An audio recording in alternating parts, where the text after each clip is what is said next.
அனைவருக்கும் வணக்கம். நான் உங்க சரவணகுமார் பேசுறேன். இன்னைக்கு நம்ம வீடியோல என்ன பார்க்க போறோம்னா, மைக்ரோசாஃப்ட் வேர்ட்ல எப்படி வந்து ஷேப் அண்ட் வேர்ட் ஆர்ட் வந்து எப்படி பயன்படுத்துறது, ஸோ அதை எப்படி வந்து நம்ம வந்து டிசைன் பண்றது அப்படிங்கிறத பத்தி தான் இந்த வீடியோல பார்க்க போறோம். ஸோ தொடர்ந்து வீடியோஸை பார்த்துட்டே இருங்க. இந்த வீடியோ உங்களுக்கு பிடிச்சிருந்ததுன்னா மறக்காம எல்லோருக்கும் ஷேர் பண்ணுங்க, லைக் பண்ணுங்க அண்ட் சப்ஸ்கிரைப் பண்ணுங்க. வாங்க வீடியோக்குள்ள போகலாம். ஸோ மைக்ரோசாஃப்ட் வேர்டில் வந்து பார்த்திங்கன்னா உங்களுக்கு இப்போ ஷேப்ஸ் வந்து எப்படி யூஸ் பண்ணுறது, அதை எப்படி நம்ம நிறைய கலர்ஃபுல்லாக மாற்றுறது, ஸோ இதெல்லாம் என்னெல்லாம் பண்ணலாம் அப்படிங்கிறத நான் இப்போ சொல்லித்தரேன். ஸோ ஃபஸ்ட்டு என்ன பண்ணுங்கள், இன்செர்ட் மெனுவில் போங்க. இன்செர்ட்டில் பார்த்தீங்கன்னா பிக்சர், ஷேப்ஸு அப்படின்னு நிறைய ஆப்ஷன்ஸ் இருக்குது. ஸோ இதில் பார்த்தீங்கன்னா ஷேப்ஸ் அப்படிங்கிற ஆப்ஷனை கிளிக் பண்ணிக்கோங்க. ஃபார் எக்ஸாம்பிள் வந்து நான் ஒரு சிம்பிளை நான் வந்து இப்போ எடுத்துக்கிறேன். ஸோ ஏதோ சிம்பிளை எடுத்துக்கிடுவோம். ஃபார் எக்ஸாம்பிள் இந்த சிம்பிள் எடுத்துக்கிறேன். ஸோ இப்போ நான் வந்து என்ன செஞ்சாச்சு, ஒரு ட்ரா பண்ணியாச்சு. ஸோ ட்ரா பண்ணோன்னே என்ன ஆகும் அப்படின்னா, உங்களுக்கு மேலே வந்து ஷேப் ஃபார்மேட் அப்படின்னு சொல்லி ஒரு மெனு வந்து உங்களுக்கு மேலே வந்து ஆக்டிவேட் ஆகிடும்.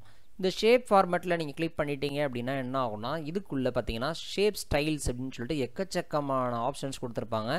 ஸோ இதில் உங்களுக்கு பிடிச்ச ஒரு ஸ்டைலை நீங்கள் என்ன பண்ணிவிட்டு நீங்கள் வந்து செலக்ட் பண்ணிக்கோங்க, சரியா? ஸோ அதே ஷேப் ஃபார்மேட்டில் போனீங்க அப்படின்னா, ஸோ உங்களுக்கு வந்து அதுக்கடுத்து பார்த்தீங்கன்னா ஷேப் ஃபில் அப்படின்னு சொல்லி ஒன்று இருக்கும். ஸோ இந்த ஷேப்புக்குள்ளே உங்களுக்கு என்ன கலர் வந்து உங்களுக்கு தேவையோ அந்த கலரை நீங்கள் வந்து சூஸ் பண்ணிக்கலாம். அது மட்டும் இல்லை, மோர் ஃபில் கலர்ஸ் அப்படின்னு சொல்லி ஒரு ஆப்ஷன் இருக்கும். ஸோ இதுலேயும் போய் நீங்கள் செஞ்சுக்க முடியும். நீங்கள் வந்து என்ன கலர் தேவையோ அந்த கலரை நீங்கள் என்ன பண்ணிக்க முடியும், இதில் வந்து சூஸ் பண்ணிக்க முடியும். ஓகேவா? இப்போ திருப்பி ஷேப் ஃபார்மேட் போகிறேன். இதிலே பார்த்தீங்கன்னா உங்களுக்கு ஷேப் ஃபில்லே பார்த்தீங்கன்னா உங்களுக்கு வந்து கிரேடியன்ட் அப்படின்னு சொல்லி ஒரு ஆப்ஷன் இருக்குது. ஸோ இதில் வந்து எக்கச்சக்கமான டிசைன்ஸ் உள்ளே கொடுத்துருப்பாங்க. அதேமாதிரி டெக்ஸ்சர் அப்படின்னு சொல்லி ஒன்று இருக்குது. ஸோ இந்த மாதிரி டிஃப்ரெண்ட் ஸ்டைலில் நீங்கள் கொடுத்துக்க முடியும். அதே மாதிரி இந்த ஷேப்புக்குள்ளே நீங்கள் இமேஜஸ் கொடுக்க இருந்தாலும் பிக்சர் அப்படிங்கிற ஆப்ஷனை யூஸ் பண்ணி நீங்கள் இமேஜும் கொடுத்துக்க முடியும். ஓகேவா? இது வந்து ஷேப் ஃபில் பண்ணுறதுக்கு. அது மட்டும் இல்லாமல் ஷேப்புக்கு வந்து அவுட்லைன், சரியா? ஷேப்போட அவுட்லைனில் நீங்கள் ஏதாச்சும் கலர் கொடுக்கணும். இப்போ பாருங்கள், உங்களுக்கு வந்து இப்போ ரெட்டு கொடுக்குறேன். ஸோ ரெட்டு கொடுத்துட்டு ஸோ இதில் வந்து வெயிட் அப்படின்னு கொடுத்துட்டு இந்த வெயிட்டுங்கிற ஆப்ஷனில் கொஞ்சம் டார்க்காக கொடுத்துட்டு என்ன பண்ணுங்கள், இப்போ கலரை மாற்றுங்க. இப்போ பார்த்தீங்களா, இப்போ நமக்கு ரெட் கலர் கொடுத்துருக்குறேன். அதே மாதிரி வெயிட் அப்படின்னு சொல்லியிருக்கலையா, இதையே நான் கொஞ்சம் சேஞ்ச் பண்ணுறேன், சரி? அதே மாதிரி டேஷஸ்ன்னு சொல்லி ஒன்று இருக்கும். இந்த டேஷஸ்ங்கிற ஆப்ஷன்லேயே நீங்கள் இந்த மாதிரி நீங்கள் சேஞ்ச் பண்ண அதோட வித்தியாசங்கள் உங்களுக்கு தெரியும். ஓகேவா? சரி, இது எங்கே இருக்குது? எல்லாமே ஷேப் ஃபார்மேட்டில் இருக்குது, சரியா? அதுக்கப்புறம் பார்த்தீங்கன்னா ஷேப் எஃபெக்ட்ஸ் அப்படின்னு சொல்லி ஒன்று இருக்குது. இந்த ஷேப் எஃபெக்ட்ஸ்லேயும் பார்த்தீங்கன்னா உங்களுக்கு வந்து நீங்கள் யூஸ் பண்ணி பார்க்கவே ரொம்ப அட்டகாசமாக இருக்கும். எப்படின்னா, இப்போ நீங்கள் ஒவ்வொரு ஷேப்பையும் நீங்கள் கிளிக் பண்ணி பார்த்தீங்கன்னா உங்களுக்கு வந்து அந்த கிளிக் பண்ணிவிட்டு நீங்கள் சேஞ்ச் பண்ணி பாருங்கள். ஸோ உங்களுக்கே ரொம்ப பிடிச்சி போயிடும். இப்போ பாருங்கள். ஸோ இந்த மாதிரி நீங்கள் ஷேப்ஸை வந்து நீங்கள் எவ்வளோ தூரம் நீங்கள் அழகுபடுத்த முடியுமோ இந்த மாதிரி நீங்கள் வந்து அழகுபடுத்திக்க முடியும், சரியா? இதே சேம் மெத்தட் தான். என்னென்னா இது எல்லாமே எதில் இருக்குன்னா, இந்த இமேஜை கிளிக் பண்ணிவிட்டு ஜஸ்ட்டு ஷேப் ஃபார்மேட்னு ஒன்று ஆக்டிவேட் ஆகும். ஸோ அதில் போய் நீங்கள் கிளிக் பண்ணிக்கலாம். அதே மாதிரி தான் பார்த்தீங்கன்னா வேர்ட் ஆர்ட் அப்படிங்கிறதும் அப்படி தான். ஸோ வேர்ட் ஆர்ட்டில் எப்படி இருக்குன்னா, இன்சர்ட் அப்படிங்கிற இந்த மெனுவுக்கு போங்க. இதில் வேர்ட் ஆர்ட் அப்படின்னு சொல்லி ஒன்று இருக்கும். இந்த வேர்ட் ஆர்ட்டில் போயிட்டு உங்களுக்கு பிடிச்ச ஒரு ஸ்டைலில் ஒரு எழுத்தை ஒரு வேர்டை செலக்ட் பண்ணிக்கோங்க. ஸோ நான் இப்போ ஒரு இதை செலக்ட் பண்ணுறேன். ஸோ இப்போ நான் வந்து என்ன செய்கிறேன், சாம்பிளுக்கு இப்போ ராமகயல் கம்ப்யூட்டர் எஜுகேஷன் அப்படின்னு சொல்லி நினச்சேன். நான் வந்து டைப் பண்ணியாச்சு. ஸோ இப்போ நான் என்ன பண்ணுறோம் அப்படின்னா, ஸோ இதை வந்து நம்ம எப்படி வந்து நம்ம ஒரு வேறு ஸ்டைலில் நம்ம எப்படி கொண்டு மாற்றுறது அப்படிங்கிறத பார்ப்போம். ஸோ இதை நான் இதில் கொண்டு வந்துடுறேன். இதுக்கு மேலே ஜஸ்ட் வந்து என்ன செய்கிறோம், இப்படி வச்சுக்கிறோம். ஓகே, இப்படி இருக்கட்டும். ஸோ இப்போ நம்ம என்ன பண்ணுறோம் அப்படின்னா, இந்த லெட்டரை வந்து நம்ம எப்படிலாம் நம்ம வந்து சேஞ்ச் பண்ணலாம் அப்படின்னு பார்ப்போம். ஜஸ்ட் இதை செலக்ட் பண்ணிக்கோங்க. செலக்ட் பண்ணிவிட்டு நீங்கள் ஷேப் ஃபார்மேட்டுன்னு சொல்லி இப்போ வந்திருக்கும். இப்போ பார்த்தீங்கன்னா உங்களுக்கு வந்து இந்த வேர்ட் ஆர்ட் ஸ்டைல் அப்படின்னு சொல்லி ஒரு ஆப்ஷன் இருக்குது. இதில் போனீங்கன்னா உங்களுக்கு வந்து இதிலேயே டிசைன்ஸை வந்து நீங்கள் சேஞ்ச் பண்ணிக்க முடியும்.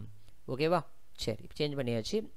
இதுக்கு பக்கத்தில் பார்த்தீங்கன்னா இங்கே பாருங்கள், இதில் வந்து டெக்ஸ்ட் ஃபில் அப்படின்னு சொல்லி ஒரு ஆப்ஷன் இருக்குது. இந்த டெக்ஸ்ட் ஃபில் அப்படிங்கிற ஆப்ஷனில் போயிட்டு என்ன கலர் தேவையோ அந்த கலரை நீங்கள் இது மூலியமாக நீங்கள் சேஞ்ச் பண்ணிக்க முடியும். அது மட்டும் இல்லை, இதுக்கு பக்கத்தில் வந்து அவுட்லைன் போடுறதும் இருக்கும். ஸோ அவுட்லைனில் உங்களுக்கு அந்த எழுத்தோட அவுட்லைன் நீங்கள் மாற்றினாலும் மாற்றிக்க முடியும். அதே மாதிரி இதில் வெயிட் அப்படின்னு சொல்லி ஒரு ஆப்ஷன் இருக்கும். இந்த வெயிட்டுங்கிற ஆப்ஷனில் யூஸ் பண்ணி நீங்கள் ஸோ அந்த டெக்ஸ்ட்டுக்கு அந்த பார்டர் ஏதாவது செட் பண்ணாதனாலும் நீங்கள் செட் பண்ணிக்க முடியும். ஸோ பார்க்கவே ரொம்ப நீட்டாக இருக்கும். அதேமாதிரி ஷேப் ஃபார்மேட்டில் போய்க்கோங்க. போயிட்டு அகெயின் ஸோ இதில் இப்போ டெக்ஸ்ட் எஃபெக்ட்ஸ் அப்படின்னு சொல்லி ஒன்று இருக்குது. இந்த டெக்ஸ்ட் எஃபெக்ட்ஸில் போயிட்டு நீங்கள் எதாவது ஷேடோ கொடுக்கணும் அப்படின்னா நீங்கள் கொடுத்துக்கலாம். Reflection, so glow, bevel, 3D rotations, இந்த பார்த்தீங்களா? ஸோ இந்த மாதிரி 3D ரொட்டேஷன்ஸ்லாம் நீங்கள் வந்து இதில் பண்ணிக்க முடியும்.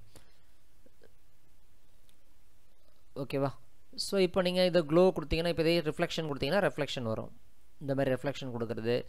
ஸோ இந்த மாதிரி நிறைய விஷயங்கள் இதில் இருக்குது. ஸோ அதே மாதிரி நீங்கள் இப்போ செலக்ட் பண்ணியாச்சு. இதை நீங்கள் ரொட்டேட் பண்ணாதான் இதிலே நீங்கள் அப்படியே ரொட்டேட் பண்ணிக்க முடியும். ஓகேவா? சரி, இப்போ பாருங்கள், அதே இதில் ஷேப் ஃபார்மேட்டில் போகிறேன். ஸோ இதே இதில் நம்ம என்ன செய்கிறோம், இதில் கிளிக் பண்ணுறோம். இதில் ஏபிசி ட்ரான்ஸ்ஃபார்ம் அப்படின்னு சொல்லி ஒரு ஆப்ஷன் இருக்கும். இதை கொடுத்தீங்கன்னா இந்த மாதிரி கொஞ்சம் வித்தியாசமாக இந்த மாதிரி ஃபாலோ பண்ணலாம், ட்ரான்ஸ்ஃபார்ம் பண்ணலாம். ஸோ ஜஸ்ட்டு ட்ரை பண்ணி பாருங்கள். ஓகேவா? ஸோ இந்த மாதிரி நிறைய விஷயங்கள் வந்து இந்த ஷேப் ஃபார்மேட்டில் இருக்குது. நீங்கள் அதை அந்த இமேஜை கிளிக் பண்ணால் மட்டும்தான் அது வந்து என்ன செய்யும், எப்படி ஒர்க் ஆகும் அப்படிங்கிறத நீங்கள் பார்க்க முடியும். சரியா? ஸோ நீங்களும் இதே மாதிரி உங்களுடைய நேமை போட்டு நீங்களும் இந்த மாதிரி ஷேப்ஸை வச்சு நீங்கள் ஒர்க் பண்ணி பாருங்கள். ஓகே? ஸோ இன்னொரு வீடியோவில் உங்களை சந்திக்கிறேன். நன்றி, வணக்கம். மறக்காமல் இந்த சேனலை சப்ஸ்கிரைப் பண்ணுங்கள். இந்த மாதிரி எக்கச்சக்கமான வீடியோஸ் வந்து தொடர்ந்து நாங்கள் போட்டுட்ருக்குறோம். ஸோ மைக்ரோசாஃப்ட் வேர்டை பற்றி நல்லா தெரிஞ்சுக்கணும்னு நினைக்கிறவங்க இந்த சேனலை மறக்காமல் சப்ஸ்கிரைப் பண்ணுங்கள். நிறைய ஸ்கூல் ஸ்டூடெண்ட்ஸ், காலேஜ் ஸ்டூடெண்ட்ஸ், வேலைக்கு போகிறவங்க எல்லாருக்குமே வந்து இதில் சொல்லியிருக்கக்கூடிய எல்லா விஷயங்களையுமே அடிக்கடி பயன்படுத்த வேண்டி வரும். ஸோ அதனால் தொடர்ந்து இந்த வீடியோஸை வாட்ச் பண்ணுங்கள். நன்றி, வணக்கம்.